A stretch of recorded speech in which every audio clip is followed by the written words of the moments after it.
Dari Kabupaten SBT kita ke Kota Tual, Tribuners tempati Gedung Baru Pasar Maren, pedagang ngaku lega tak kepanasan.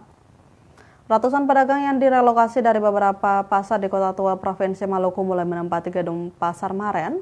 Pantauan Tribunambon.com Rabu 11 Juni 2025 di bagian sisi depan pasar ditempati oleh pedagang ikan, namun beberapa lapak masih terlihat kosong dan belum sepenuhnya ditempati. Sementara di bagian tengah didominasi oleh pedagang sayur yang menggelar jualan di atas lapaknya yang telah tersedia.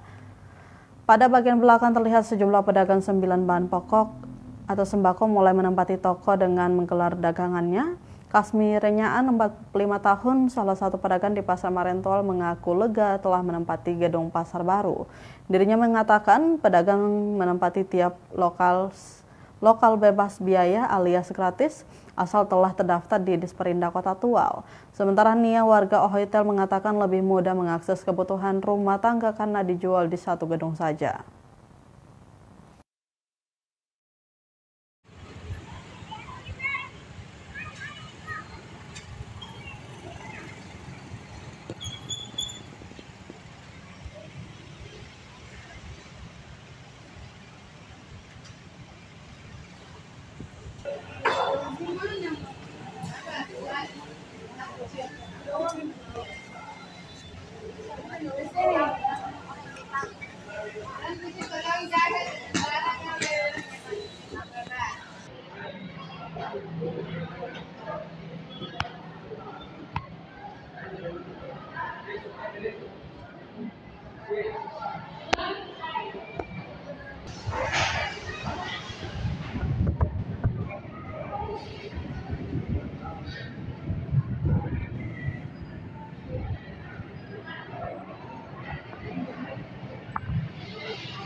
Download Tribun X sekarang, menghadirkan lokal menjadi Indonesia.